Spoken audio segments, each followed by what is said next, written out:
Welcome back to episode 172 of Tall Boy Radio. And as we always say, who knows where it goes when the beer flows? Okay, we said it for the first time last week, but it might just catch on. Now, folks, bad news. No guest for you this week, but it was planned that way. It's okay. And we've got something just a little bit better for you. So, let's get started and let's say hello to one of the other three hosts who are joining us tonight. Andy. Can I get a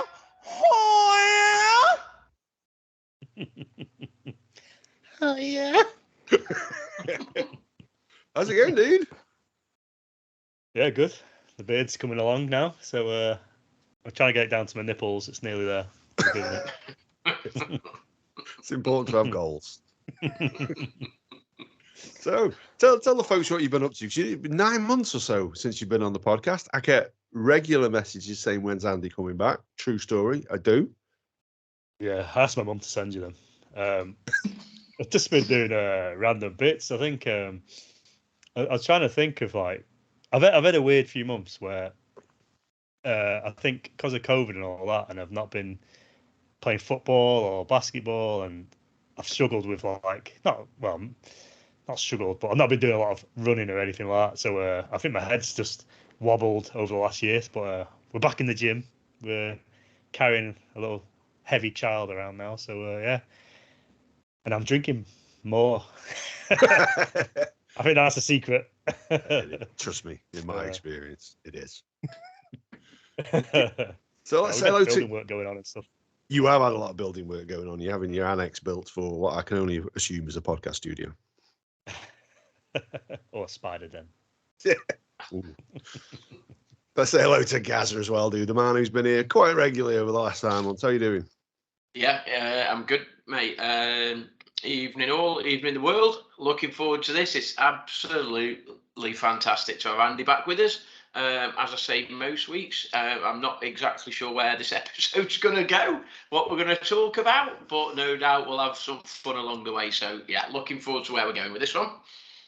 Indeed. And we've said this is the era of the four hosts. This is our first time with four hosts on the podcast. Dave. Evening all. And Andy, it was me sending all those messages wanting Andy back, because as soon as you're back, I can stop coming. It's not how it works. Damn. No, it's good. It's good to have you back, Andy. You've been missed. He has been missed. So tonight then, what we're going to do something a little bit different for Tall Boy Radio. Every now and then we do episodes without guests, and we ask ourselves some random questions. So this episode, if you've clicked on it, God bless you. You're in for a treat. Zen koans for the modern times, or something like that. I forget what I actually called it, but that's the general principle. Do any of you guys know what a Zen koan is? Something that makes you ponder. It is. So if you're a Zen Buddhist, it's something you meditate on. So something to really get you thinking and really become tranquil and let those thoughts process through your mind. Something I think Tall Boy Radio is known for. Now, doesn't sound very comfy. Because a Zen koan is something you meditate on. Koan is spelt a little bit differently to C-O-N-E. It's K-O-A-N. So it's a Japanese phrase, I believe. Yeah. So the most common one you'll know is the sound. What's the sound of one hand clapping? Or if a tree falls in the woods, does anybody hear it? Yeah. Unfortunately, science has kind of answered that question. So I think we need some koans for a modern age. Yeah. Just out of interest, if a tree falls in the woods, does anybody hear it? Depends if you're standing next to it. Hey! If there's nobody there, does it make a sound? Yeah. Yeah. Does it? No. Yeah, it does. No, it doesn't. Not to humans, because it needs your eardrums to vibrate. That wasn't the question, though, was it? You said it is the question. Sound. It is the question. Not a sound that humans can hear necessarily, but I bet it makes a sound. No. But I said, does anybody hear it? No, I don't think a bird isn't anybody, is it? No, exactly. Wow. So, well, let's not get stuck on semantics too early on. You asked the question, dude. But no, Dave's 100% right, because it's, back then, the notion of sound wasn't really understood, but Dave's hit it right on the head there. You know, when it falls, it doesn't make a sound at all. It makes a vibration. The sound occurs here when it hits our eardrum. So it does require somebody to be there to hear it, and that's the thought. So that's the kind of level of thought process I need you guys to apply. Oh, we're to the both question. Screwed. Question number See you one. later. And again, just remember, there's no right answers, so there's no. Oh, there might be some of them. But so, question number one: should the moon landings be considered an alien invasion? Yes. Yeah, off the Great cuff. in there. Well, to be fair, well, I don't really want to go down there. Were the moon landings ever actually real in the first place? Because that's a whole new different podcast. So, and I think we've probably done that one already at some point. So, I'm still not convinced it actually happened, but there we go. That's a different matter. Yeah, probably, yeah. Well, let's I just don't take. know then. No, let's just take your point though, because we're going to ponder this point then. Yeah. So if they weren't real and they didn't genuinely happen, then no, they can't be considered an invasion.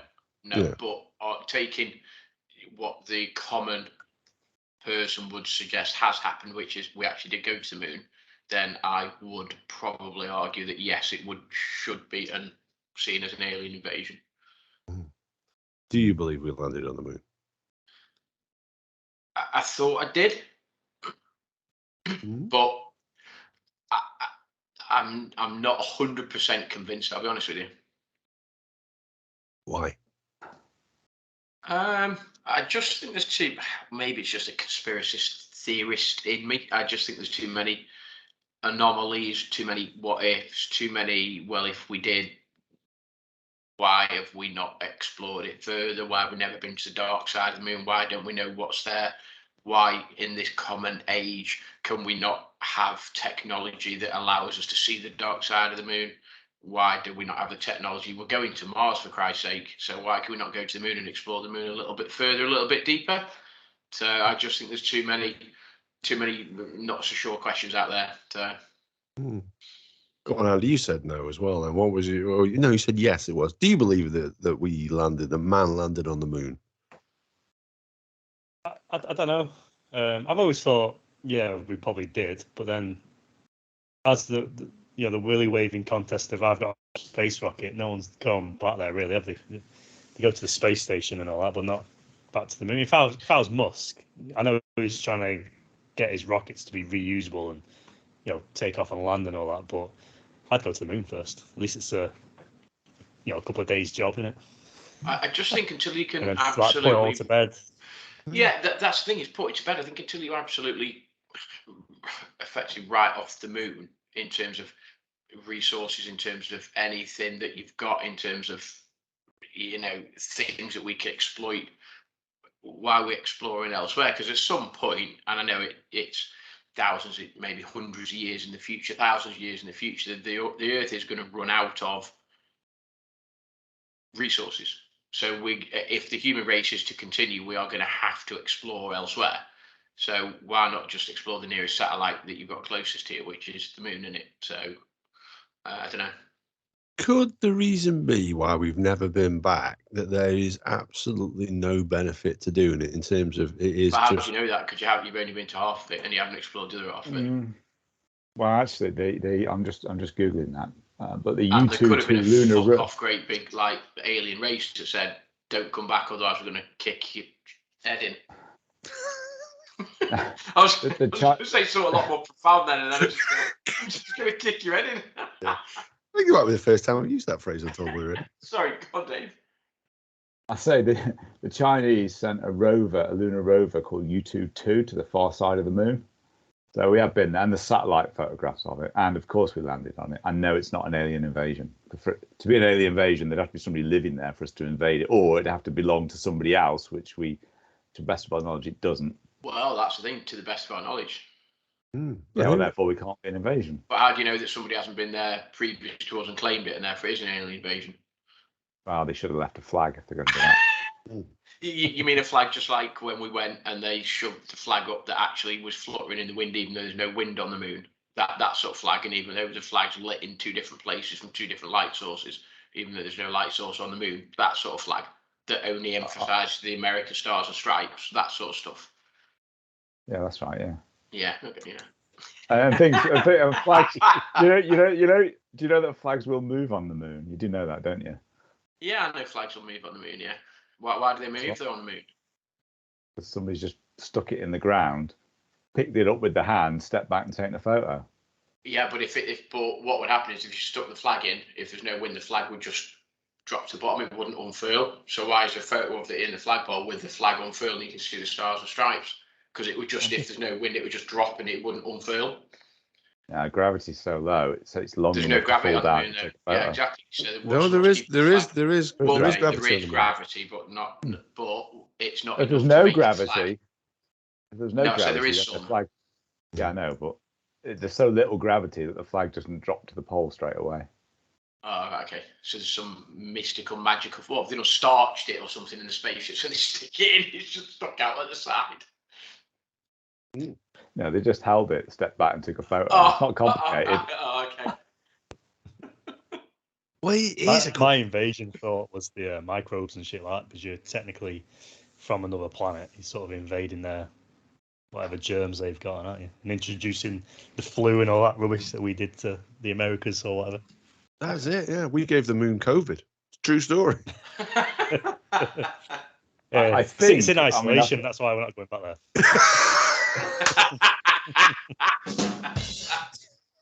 I think we went to the moon though. I think when we went there, I'm pretty sure we were in airtight suits, so we weren't exactly going to spread the flu. What was on the outside of it though? You can't put a suit on without handling it, in my experience. It'd have been killed by the near zero gravity. Sure, that's how it works.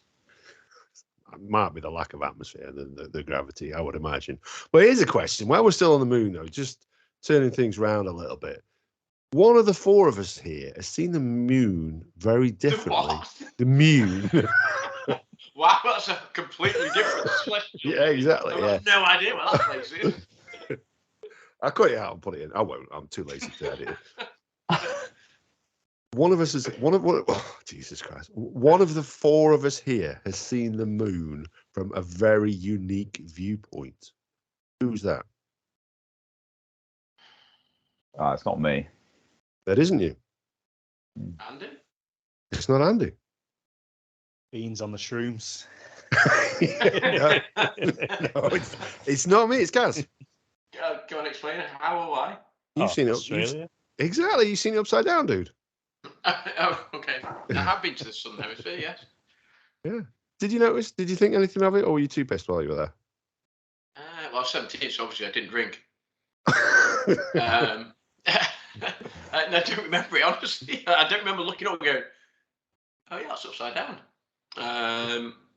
But no, it's an interesting concept. What I did notice was, strangely enough, is when you fill the sink with water, it goes down the opposite way. I was like, oh, I remember that. So that's a bit weird. Does it actually? Yeah, it does, yeah. That's only because it's only because of the way they make them. Is that right? Is that what they do? They put like some little knurls or whatever it is just to funnel the water the wrong way? It's not the wrong way, is it? You say in Australia it's wrong the way you make their toilet. It is if ours is the right way. I might just change this episode from Zenko's to bickering. Tall boy radio bickers. Yeah, again. Yeah. So when we get the feedback, it's like, have those four on again together? Yeah. Go on. Andy, look what you've done. Yeah. Sounds like you've all been drinking like a few hours before I've joined. Yeah, you'd have thought, but beer episode. I haven't. I'm still on like half a bottle. That's it, half a bottle down. That's it, indeed. So let's move it on there. So we've not really put that one to bed, but the whole point is to think about it and not necessarily answer these questions. So let's move on to something a little bit more upbeat. So how would your loved ones get justice for your murder? Oh, okay. Lovely thoughts. What was that, sorry? Insurance checks. No, it's an interesting one. It's a question really about retribution, is what we're saying here. And the reason why I've picked ourselves is because, God willing, we're all alive and will be so when this episode goes out as well. And I mean that genuinely. But I don't want to pick a specific case where there's nuances to it. It's just that question of retribution. How do you get justice when your life has been taken? What reparation can be made? I don't think there's any really, and when I listen to people that go on for years and years and decades to get justice for something like this, I do hope that I'm not like that, because that burning desire to get that retribution or to get that justice can just consume you, and whatever life you have left can just disappear. And I'm not saying I'm going to go all sort of, religious, because I'm not, but I think, and forgiveness is probably not the right word either, but just forget it and move on, because what if, you're not going to bring them back. What if the murder was an injustice? So if I throw out Stephen Lawrence or whatever, so they've campaigned for years to get, what about things like that? So if somebody's murder was an injustice or a social injustice or whatever it may be, why would you not fight for? And you're not going to bring them back, but why would you not fight to raise awareness so that somebody else doesn't feel as though they have to go through the same thing as you, or et cetera, et cetera? I think the cases like Stephen Lawrence, that's a bit different in the sense that that's a bigger thing. That's not just about the individual that killed him. No, but to the family, it's there. So the question was, how do you get was it retribution? Is that what you were saying? But so you would continue to, and is it retribution? You'd want their killers brought to justice, and in the process of doing that, raise awareness of whatever it was, whether hate crime or whatever it may be. So I don't know. It's a good example, that one, guys, and I get what you're saying. It's part of the reason why I didn't pick a specific case, obviously, because I don't want anything to get said that could be misinterpreted. But my thought is there, not necessarily with that one, but like you say, if it is, if your untimely ending was the victim of a hate crime, someone took an issue with James Wade and mistaking you for him or something, what? Would campaigning and making a change in the law ultimately, I don't want to sound horrible at it, would it make any difference to your loved ones at the end of the day? I don't know. I don't know. Wow, maybe is it a sense of justice? That I don't know.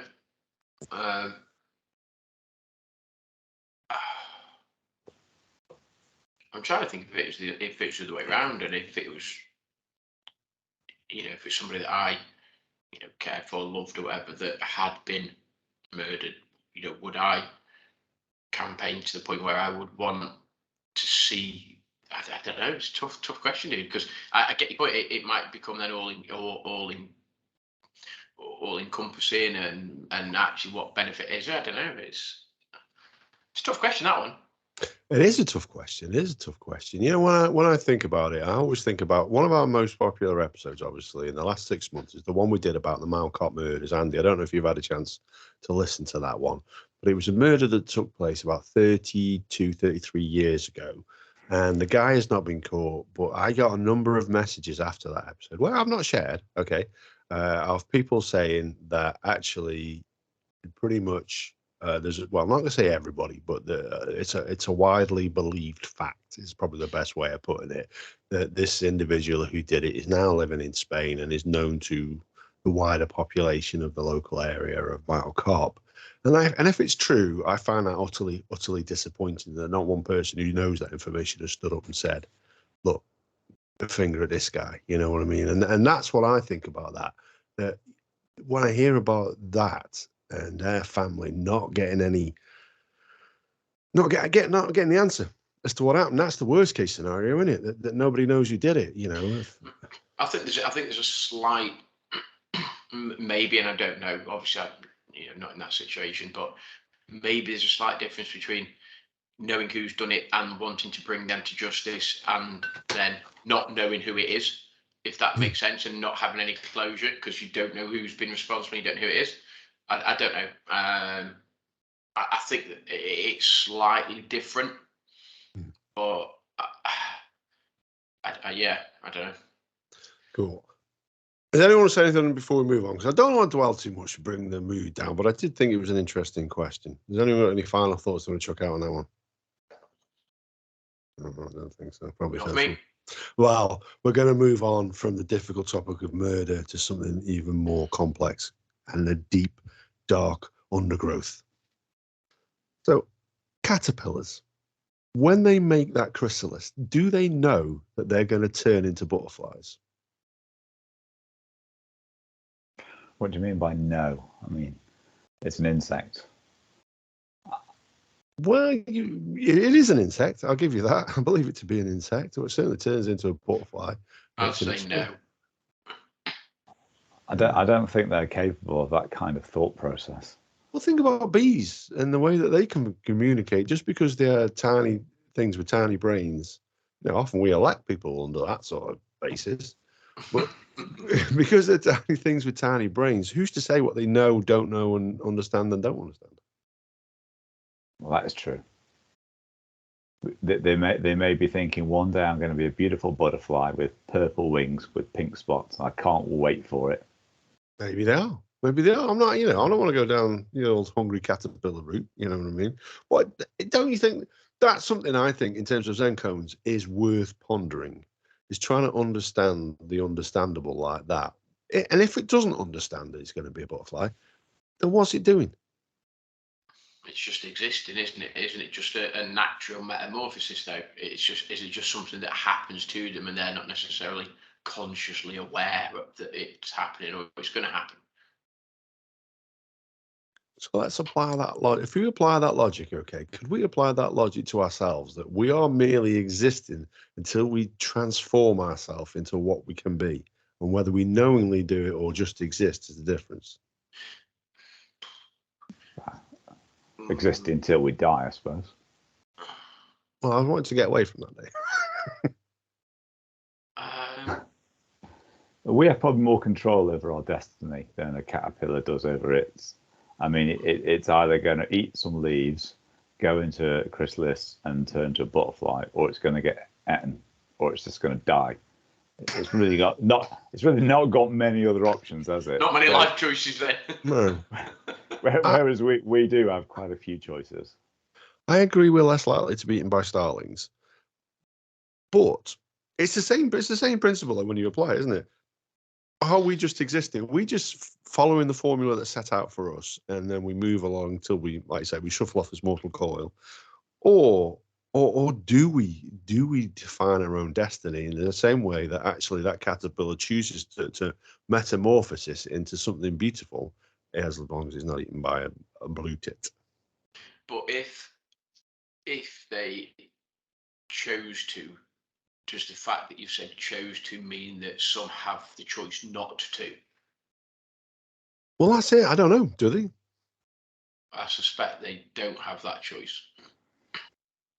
But what I can't get my head around is what are they doing? You know what I mean? On that one specific point in their time, that's what they choose to do. Form into a chrysalis. But do they choose to, or is that? I don't think that is sentient, even the right word, conscious or sentient, whatever it is. They don't choose to do that, do they? That's just a physiological change in their structure. I don't know. Do we know enough about it to say otherwise? I suspect we probably do. Do we? But well, I mean, you can get Mr. Attenborough on if you can find him, and he can tell us all about it. But I think we know enough to know that it's a physiological and biological change that they go through, that they don't have the choice in doing so. Because if you're talking about choice, as I said, that would suggest that they then have the choice not to. And I don't think that happens. So therefore, it's no choice at all, is it? No, I guess if in that case it is no choice. But do they know? Do they know that's what they're doing? Do they know what the end goal is? Or are we just assuming that one day in their life, the risk of sounding like Michael Jackson, they No jokes.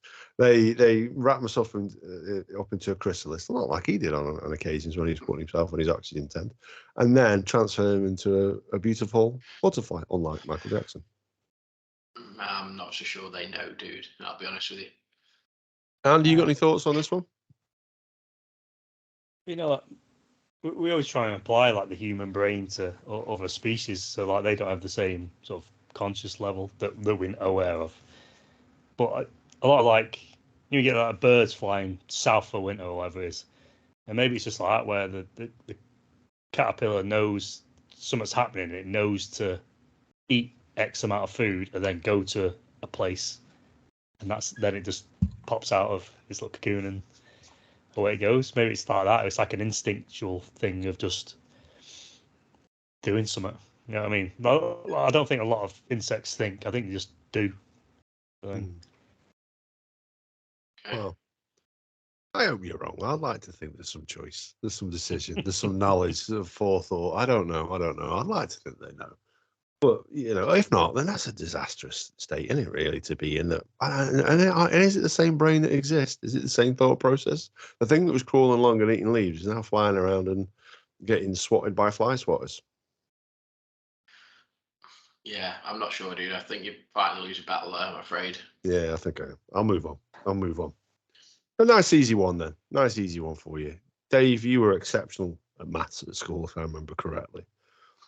When we got kicked off A-level maths, roughly the same day. And so did we, not, and by we, I don't mean the four of us or the two of us, did we invent maths or did we discover it?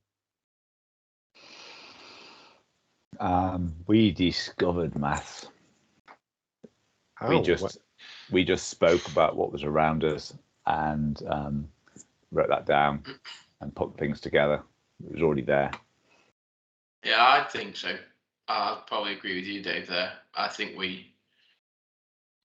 it was there. We interpreted it in a specific way, and gravity was always there. It was only when the apple fell on that dude's fucking head that he decided to write it down and start exploring it, didn't it? You know what I mean? It's like, so it's always there. It's So when the apple tried to kick Sir Isaac Newton's head in, is that what you said? He's having no.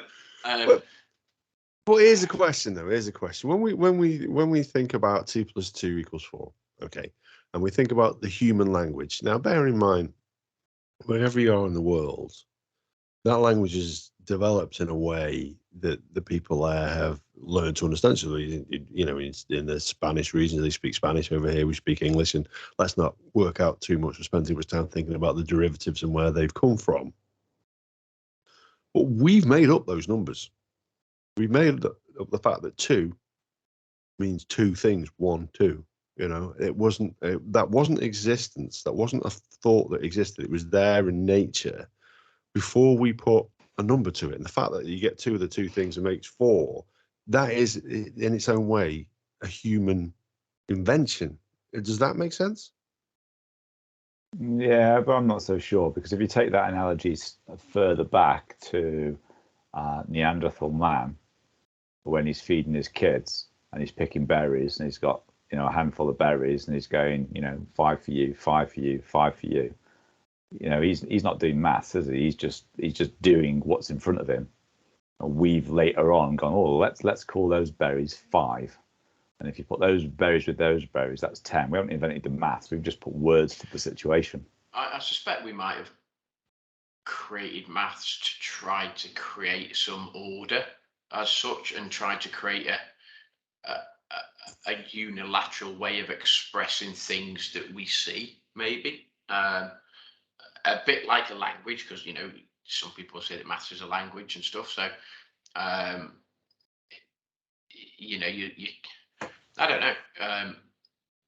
I suspect that all of the things that we attribute the use of maths to has always been there, and we've just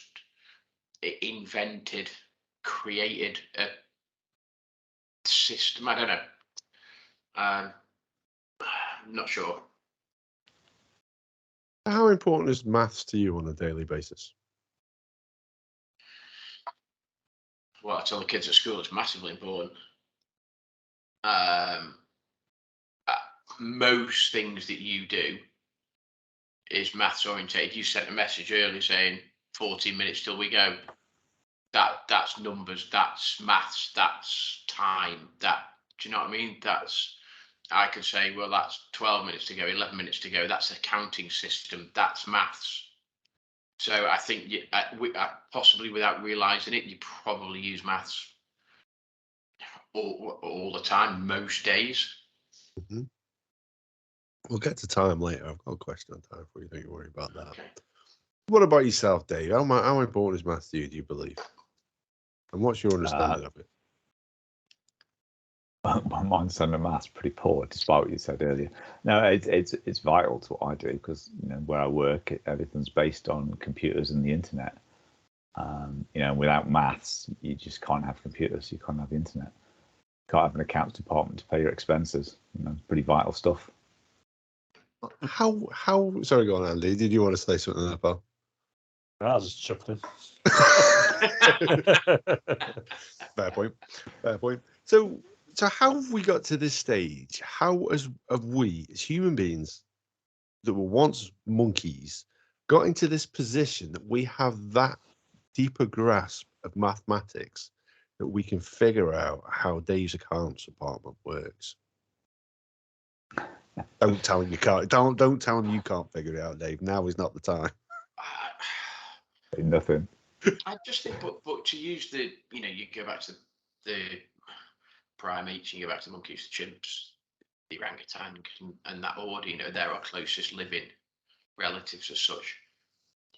They use maths. They will count. They will say one, as Dave said, go back to Neanderthal man. They'll say that's yours, that's yours, that's yours. There's one for you, one for me, one for you, sort of thing. And they will use that. They will use division.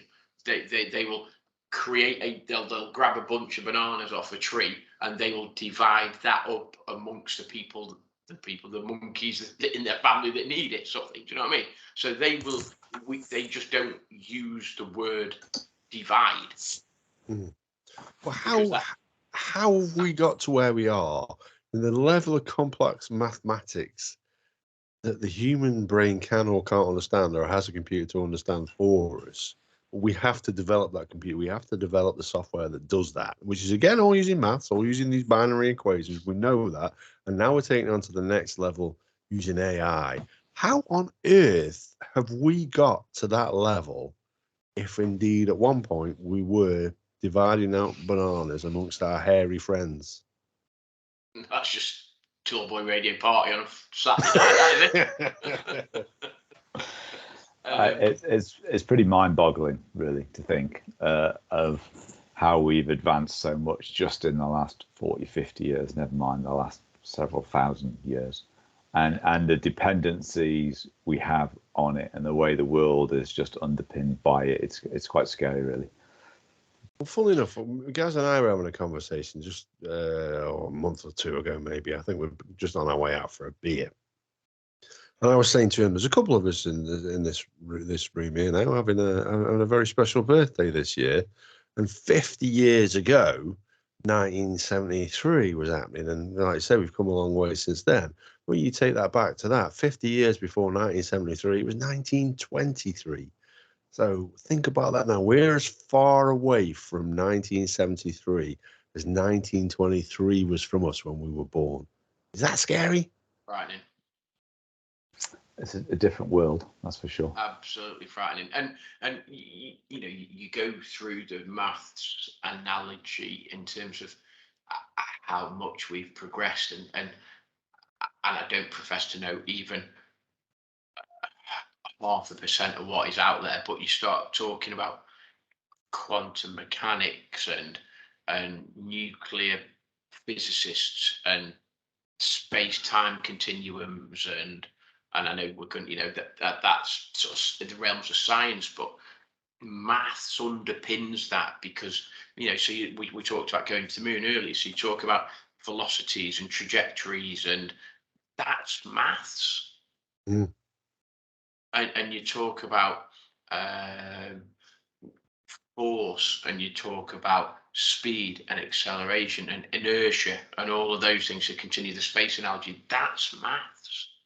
And there's fundamental equations, calculations to go to, but that's always been there. We've just attributed names to each of those things. And Ad, if we survived to 75, you'd be able to say we're as far from birth as the 1800s. Gee whiz. Wow. There you go. There's a thought for you, isn't it? That's a sobering thought. That is a sobering thought, yeah. So maths obviously was invented by God, yeah? Because it was there for us to discover, yeah? Is that right? Absolutely. Is that right? Oh, good, right. We've got that one established. Tick that one off. Tick that one off. 10 commandments. That's it. Well, they always say Moses was the first man to use a tablet to download something from the cloud, don't they? Hey.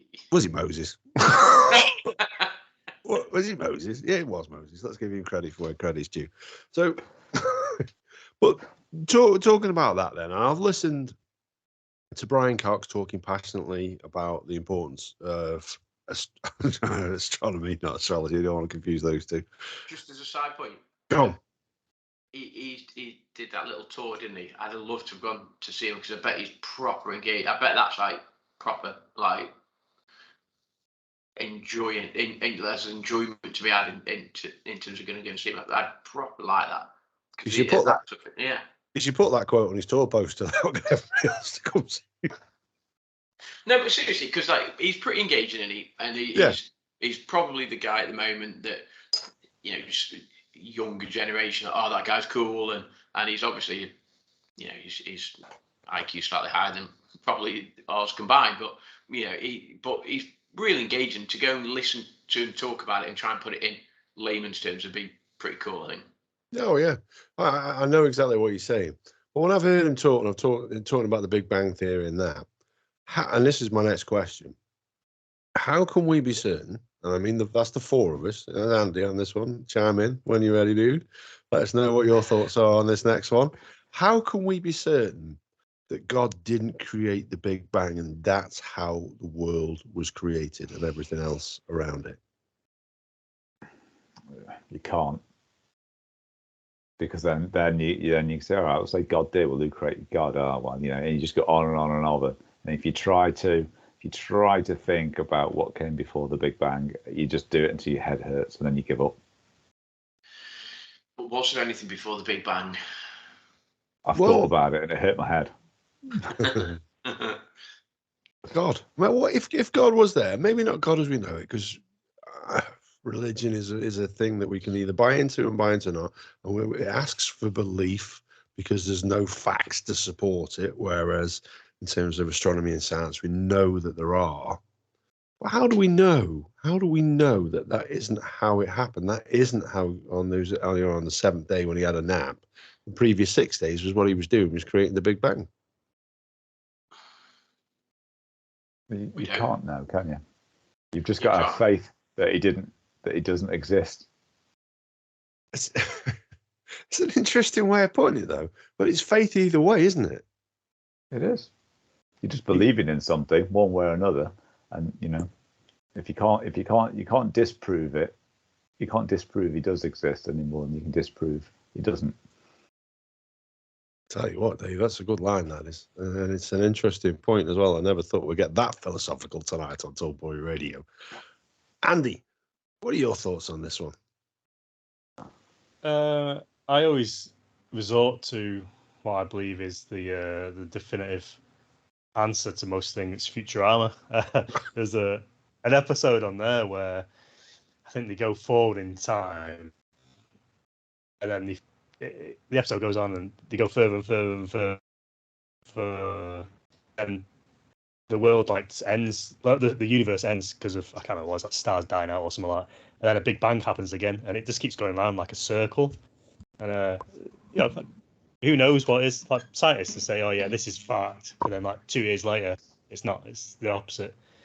So well, No, well, that's interesting. No, you're 100% right. That is our understanding of it now, but our understanding of it 100 years ago is entirely different to where it is now. So maybe 100 years from now, we'll be a little bit more enlightened and we'll know a very, very different truth. Is that not feasible? I know Gaz has just said, let there be light, and look what's happened. You're right, as if on cue. But don't you think that we have to be a little bit more open-minded, or do we have to accept what Brian tells us and says no, religion is bunkum and it's not to be bought? No, because I think 100 years ago, if you tried to explain what Brian Cox had explained to us, to the people 100 years ago, they'd have gone, no, don't believe it, what a crock of shit. So I think you have to be relatively open-minded enough to think that in another 100 years, somebody could come along and say, well, actually, what that Professor Brian Cox said 100 years ago was a crock of shit. And do you know what I mean? So I think you have to appreciate that things move on and different thought processes occur and different evidence is presented. I don't know. That's a very good point. When he's saying things could only get better, was he right? It was almost as if he was in a dream. Hey, I'm here all week. there we go. Something far more important now than the beginning of time. Far more important than God. Far more important than the existence of Jesus and baby Jesus, Moses, and everything. Beer. No. Yeah. More important than beer. Never. Not really. Why doesn't glue stick to the inside of the tube? Nah, probably needs to react to air. So when you open it up, the air hits it. Only hits the bit you're squirting out. Are you on about Pritt stick? Or are you on about? I can't get more philosophical about that, I'm afraid. I was waiting for the innuendo then. None of it. I know I set you up perfectly. No, seriously, you're on about like Pritt stick, you're on about like liquid glue. Any glue you care to, whether it's got a sticky end or not otherwise. I suspect it is a reaction to air or oxygen or something which makes the molecules affect differently. A nice easy one then, moving on from my glue question. What would a room full of mirrors look like if there was nothing inside it? At each other. Oh no. Floor to ceiling as well. Floor to ceiling, ceiling to floor, wall to wall. Like a sphere on the inside. Empty. A mirrored sphere. Would it? What about the reflection though, Gaz? Reflection of what? Exactly. You said it was empty. Yeah, there's nothing in there to reflect upon. There's nothing to reflect within those mirrors. A mirror is only a reflection of there's nothing in the mirror. A mirror is only a reflection, and if there's therefore nothing to reflect, it would be empty. Yep. It's got the other mirror. No, but a mirror reflects and isn't. So therefore, if it's floor to ceiling, wall to wall, it would just be empty. Yeah, wouldn't you see the mirror on the other side? You'd reflect the mirror on the other side, wouldn't you, Gaz? No, because. Well, there's a mirror, but there is a mirror on the other side. So why? No, are you assuming that there's a frame of the mirror, and therefore no frame? No, just a mirror. Yeah, so you wouldn't see it, would you? But why would you see it? Is it invisible? You say it's invisible. No. So what would it reflect then? So what would be in the room then? You'd see the mirror. But the mirror is reflecting against the mirror where there's nothing in between it. So what would that look like? What I'm asking you is, what does nothing look like? I know what you're asking. Just trying to wind Gaz up. I think it was working. Good point. It's a bit like the tree, isn't it? And hearing the falling tree. You'd have to stick your head in to be able to see it. And by then, there's something in there to see yourself. It's a little bit like Schrodinger's cat, isn't it? I don't know who he is or his cat. Is that the same as Pavlov's dogs? No. No. Pavlov fed his dogs and rang a bell every time he was feeding them. So every time he rung his bell, the dogs would salivate. Yeah. Correct. Whereas Schrodinger was a little less cruel. There was no feeding going on. That sounds more cruel, not feeding. Well, no. So he's starving his cats. Yeah, that's the principle behind it. I don't know whether he actually did it or whether he just theorized about it. So he put a cat inside a box and sealed it. Yeah. Now, after 20 days of that cat being in there, that the cat is dead. Yeah. But it was alive the last time you saw it. So you do not know whether that cat is both alive and dead based on the two theories and the two pieces of knowledge you have. And you don't know until you look inside the box. Okay. Schrodinger's cat. It's quite a famous one, isn't it? So what's the point? Well, the point is, if you have to understand what nothing looks like by looking inside the box with the mirrors inside it, which shows nothing in its entirety because it's reflecting of its own reflections, and that is nothing. The only way you can know what nothing looks like is to look inside and see a reflection of yourself. In which case, yeah, no, I agree with that. Yeah. Yeah, exactly. It's deep. It's a deep one, that is. So nothing can't exist, basically. Well, that's the question. This is the thing. This is a Zen cone, Dave. It gets us to meditate, it gets us to think, gets us to vocalize our inner thoughts and emotions. Yeah. Yeah. Come on, guys, tell us what does nothing look like? Describe it. Inside of a room, the inside of a room that's completely made of mirrors. What does it look like though? That nothingness. Well, I don't know. I'd have to shove my head in the room and find out. But it looks like James. It looks like James Wade. The inside of my mind at the moment. Who's James Wade? This is the arts player. Who looks like Gaz. A more rotund version of Gaz, as Gaz will kindly point out. Thank you very much for that.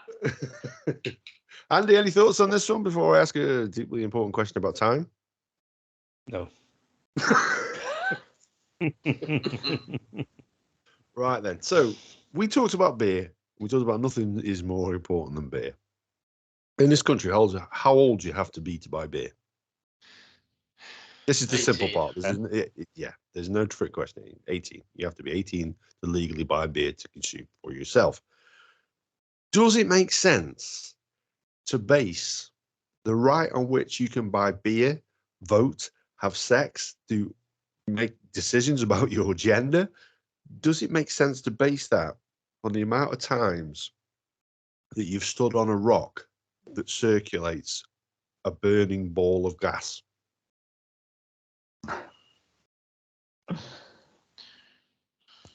You have to have some arbitrary way of setting these rules, and the Earth rotating the sun is one way of counting the amount of time that's passed. Time being something we also created, or did we?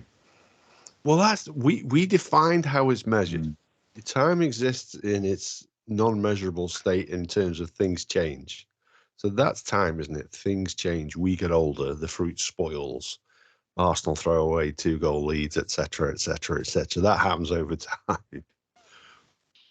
But in terms of defining it, we choose to do that by the fact that we're stood on the Earth and it passes round the sun once every 365 days, which we have defined. So many hours, so many minutes, so many seconds, so many nanoseconds. We've defined all that. And yet we base these things. That is the time that you can do it. Not the time that you're sensible enough to do it. You have passed around the Earth, or you've been passed around the sun, 18 times while stood on this rock around a ball of gas. Well done, son. Get yourself a 4-pack of Special Brew. I had this conversation with Albert the other day. Actually, he was talking about going to the gym with one of his mates, and one of his mates is 13, and Albert's 14, and you have to be 14 to be able to go and use the gym equipment. Well, there's no supervision. And he said, well, why is that fair? Because his mate was like eminently sensible, would not be. I said, it's just a rule. You just have to have a rule. You have to have a line in the sand, because you just got to. Otherwise, you'd left to judge every single person by their own merits, and having to make a judgment on each individual for every single event that is currently based on age. Can you drive a car? Well, we'll have to look at that. We'll have to judge you as an individual. Can you buy beer? Well, let's look at that individual. Can you join the army? Can you get married? All of those things. And if you had to judge every single person, which is an objective view every single time, well, nothing would ever get done with it. Well, that's an interesting way of putting it, but it's an unusual way of measuring things when you break it down into its base, right? Don't you think? It's all we have, though, isn't it? It is all we have, and don't we set a lot of precedents by it? You know, being work for 9, you can go home at 5:30. Don't have your lunch before 1:30. You know, that kind of stuff. For the love of God, you said you'd meet me at the pub at 8 o'clock. You've been here since 6:30, guys. Well done. But don't you think it's weird when you break it down into its bare bones? Yeah, but I think Dave's right in as much as you have to have some form of unilateral law or rule that defines what you can and what you can't do. I bet the Neanderthals didn't. Neanderthals probably didn't, did they? But early man, they just probably did what they want when they want. They probably based it a little bit, and when the sun comes up, that's the day. You know, that's when the day starts. You know, people start behaving differently, or you know, if they're diurnal or nocturnal, you know, they behave differently on the basis of where the sun is around us. It's quite unusual, isn't it, when you think about it? I don't know. It's all we know, isn't it? So, it is all we know. That in itself is weird. That is all we know. There's a great ball of flaming gas up in the sky, and we define our very routine about its position or where we are positioned around it. But has that come from? And I don't know. At some point, it would not be. Back in the day, you have to be 18 to buy beer. So is the basis of our laws based on experiences previously when that law didn't exist, and therefore you create the law because that's the norm? I don't know. You know, back in the 1200s or whatever, there was no age limit to when you could have a beer. Do you know what I mean? So you have to choose a moment in time where you say, right, you know, we're going to create, or we're going to make a law, a rule, or whatever it may be, in order that people have to sort of abide by that, because you need order. And I think that's the other thing, because I think if you didn't have laws and boundaries and guidelines and this, you wouldn't have order. And that's something that I think the human race sort of craves in a way. I do think we crave order. We do, but sometimes do you ever wonder if it's that definition, that order that we've created, actually creates the people who are willing to go against it?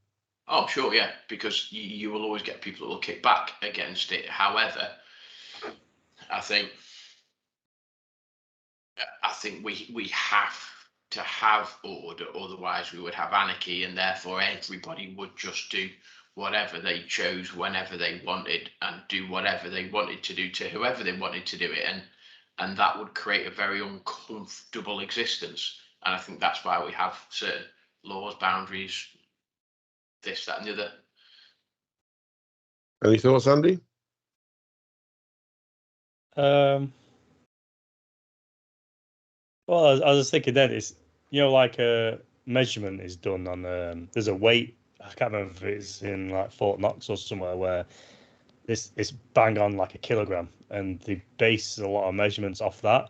So it's a constant, and that's what supposedly the Earth going around the sun is constantly the same. So, you know, basing age on that is something that affects everyone. So it's probably the easiest way of doing something, isn't it, really? You can't say, oh, well, you can drink alcohol when you're 6 foot plus, or weigh this amount, or, you know what I mean? So I think it's just the easiest thing to base it on. Do you know what? I'd have gone for 6 foot plus, do you know what I mean? I'd been able to drink a lot sooner. It would be easier, but yeah. It's an interesting one. It is an I do think it's interesting when you break things down into the basics. That actually sometimes they can seem very silly and quite farcical, but that is all we have. Yeah. I just don't think about stuff like that. Easy. Just let it pass you by. It's fine. Well, that's it. Right then. We'll just chuck out maybe two last questions before we go. Who knows? Might even have time for a third. Guys, you love sport, don't you, dude?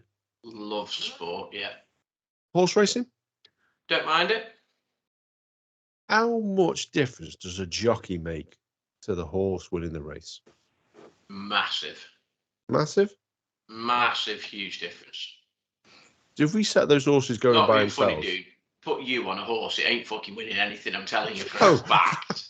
No, Yeah. that's true. Unless it's Not a fucking cat in hell's chance. You trying to say a fact? No, you couldn't stay on it, and the fact that the jockey that has is to true, stay on the yeah, that horse is true. until That the end is of the true. race. So you have to have a certain level of aptitude and ability. But if we let them doggies go by themselves, like they're doing greyhounds, Yeah. why can't we do that? Well, you could. It's just Why don't we? Because that sport hasn't been invented yet. Someone should. But do you think the jockeys make a huge difference? Yeah. Huge difference. Yeah. Yeah. What about you two guys? I think of it like Formula One racing, where the driver has an impact, but he's not deciding to, like, you get the faster cars and stuff. But they do, like, yeah, if you're going to go to the extremes of saying, like, a jockey over 5 foot, yeah, that's going to be different to the usual jockey height. I don't think it's a massive thing. There's loads of, I think, jockeys, a lot of them are sort of short and stuff. There's quite a few jockeys over 6 foot. But the Formula One analogy is quite a good one, because you can have not necessarily the best car, but you can have the best driver, and that counteracts the fact that somebody else might have, the best car, but the driver isn't quite as good because his skills are not quite as good. So I do think when you marry up the best horse and the best jockey, you're likely to win the race. If you marry up the best Formula One car and the best driver, you're likely to win the race. So I think it makes a huge difference. I think you put novice jockeys on a horse and it doesn't win as many times as if you put one of the top jockeys on the horse. And that's why the top jockeys are earning vast amounts of money, because they can get the best out of the horse, the same as the best drivers can get the best out of the car or the best out of whatever it may be. Have you ever heard of a gentleman by the name of Frank Hayes? I'll say no. Well, he won a race at Belmont Park in New York on the 4th of June, 1923, Frank Hayes did. What was quite unique about him? It was his first ever horse race. No. Got no legs. No. He had legs. Got no arms. He had arms. He was the first professional jockey. No, he was dead. And he was strapped onto the horse, was he? He was on the horse. He had a massive heart failure. No, he wasn't dead when he put him on the horse. Christ almighty, that's extreme. How's Frank? Bad news, I'm afraid. Fuck it, get him on. Tie his hands on the bastard. Nobody will know. Got Sorry, 10 bob on it. If any relatives of Frank Hayes are listening, I apologise. I do apologise for that. But it had to be said. No, he had a massive heart attack, the fella did. And in the last stage of the race, and was dead when he crossed the line. Okay. Oh, yeah, just shows that. I mean, basically, as long as the jockey's competent enough to stay on the horse, it's all down to the horse. Is that the case? Do you know what I mean? Is that not the case? No, there's when you watch horse racing, there's loads of intricacies in terms of and to coin a horse racing phrase. So when you deliver the horse, or when is it that you want them to kick? When is it you don't want them to kick? Position in the race. Where do you want them to be? Near the rail? Do you want them to be in cover? Do you want them to be out wide? It's understanding the horse. Some horses like lots of cover. In other words, there's lots of horses around them. Some like to be wide where there's no other horses around. It's about understanding, and the best jockeys understand that, and therefore are able to perform better. Owners and trainers, well, more trainers really, they will say, but this horse needs to be delivered late, so don't overexert them early, but you've got that finishing burst of speed, a bit like a 800, 1500 meter runner that just sits in the pack and then down the final straight delivers his run. It's exactly the same. You know the capabilities of that horse, and you know how that horse reacts, and therefore, as a jockey, you are in the best position in order to be able to complete that. But you can still die. We can still die and win. I think it's the horse, and the horses are, making sure they pick the best jockeys. The horses are making all the decisions and just letting the jockeys think that they are. They're still going to do what they want and run where they want. Interesting thing. Interesting thing. Right then, one final question, because we're up round about the hour mark. Dead quick answer to this one then, guys. Is the answer to this question no? Yes. No. So no. Yes. So you're saying yes it is no, or no it is yes? I'm saying no and no. I'm saying it's not a question. Was it even a question? Ooh, is it a question? No, it's a statement. Was that a question? It is a question if the answer is no. Wait, what? No, finally, what we need to ask is, does anybody have any questions that they would like to ask? What does wind smell like? Depends if you're downwind of someone. Are you asking us what your wind smells like? Not what my wind smells like, because that's horrendous. But what does wind smell like? Does wind smell? There's Yeah, the does first wind question. smell? Yeah. We know yours does. And I don't know if it's going to be the human wind, obviously, but does it? Don't it? This carries the sense of other things, doesn't it? Like rain and grass and flowers or whatever. And ass. Gas. Dave's dumb question. Oh, was it? It wasn't dumb, was it? What was it that we said? Dave's strange question. I can't remember what you've used that before. But I can't remember what you said. Yeah. No idea. Do you have a question for us, Dave? That was my way of setting you up. I did a little bit of echo there for you. I'm playing around with my tool. No, I'm afraid I need more thinking time than that. Sorry. Andy? No. Time for a beer, though. Statement. Yeah, there's a statement. What? So we haven't done very much recently, but we'll do it seeing as Andy's on. What other guys been drinking tonight then? Dave, we'll start with you first, dude. Let's get alcoholic tat out of the way. Left 0. Sorry, 0. Disappointing. If you have to pick a 0, it's one of the better ones. Andy? I started off with half a glass of whiskey. I've been topping it up with Coke as I've been going. He needed it. Good times. Good times indeed. Gaza? Well, I started off with Huygon. I haven't had that for ages, so it was in celebration of Andy's return to the podcast. So I haven't had that for a while. And then I finished it off with an Urban Fog, which is one of my sort of current favourite beers. Absolutely delightful, that is. So, yeah. Indeed. And what I tell you, I've been drinking in celebration of us being able to disprove the existence of God, but simultaneously not been able to prove his existence either. I've been drinking Northern Monk and Surplus for Purposes Wasted, which is a hot cross bun pale ale. So it's the principle behind it. So many hot cross buns are wasted each year in our supermarkets.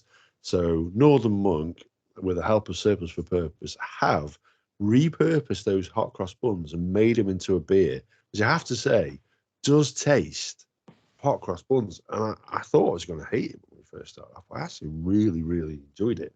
It's only 5%. It was a little bit weaker than stuff I'd normally drink. I don't normally drink a pale ale, but I gotta say this is one of the better pale ales I've ever had.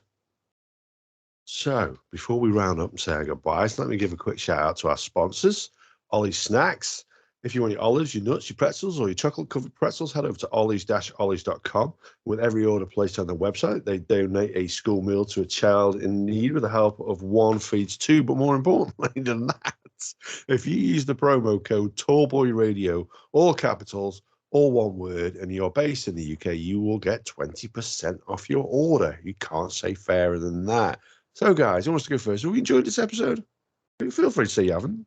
No, enjoyed it. It's always nice when Andy's back, and it's like getting their band back together, isn't it? It's like a blast from the past. They enjoyed it. I love your random quiz stroke questions stroke philosophical thoughts, Ad. It's not hugely mind taxing, but it's a nice little sort of escape from guests on our podcast, which we thoroughly enjoy. But it's also nice just to chew the fat amongst the lads. It really enjoyed it. Good. Well, we're going to do something similar again next week. So there's no guest again next week. We'll spoil that one for you now. But we're going to be looking at some of the knowledge from social media that you can gain. So what can you learn from social media is what we have next week. So there's something to ponder upon for next time. Dave, you enjoyed this one? And Gaz says it's not too difficult to think, but it depends on how hard you think about it. I mean, if you try to think about what comes before the Big Bang and what's outside of the Big Bang, that can hurt your head. And if you try to think of what nothing looks like, and that can hurt your head as well. I mean, if you think about kind of caterpillar, does a caterpillar choose to turn to a butterfly? That's not too difficult. But I don't feel we satisfactorily answered that one. It's a biological thing. Gaz told you that right at the start. It just happens. But no, I think it's. No. Was that what we were talking about there? But no, it's good. It's good to, as Gaz says, just chew the fat, mull over some different things, put a bit of thinking into some things, set the world to rights. Indeed. Andy, you've been good to be back, or just reminded you why you haven't done it for the last 9 months? Yeah, see you all next year. I didn't know what to expect. I didn't think my grey matter would be used tonight.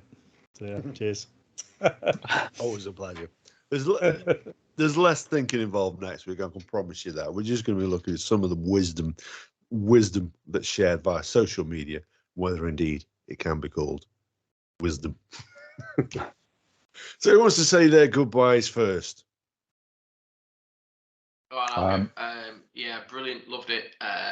Looking forward to next week. You've already said, sort of gives us a little bit of a tease as to what the sort of premise is. So yeah, we'll look forward to that. No doubt we'll have some fun along the way, and we'll find out where that episode goes when we get to the end of it. Looking forward to it already.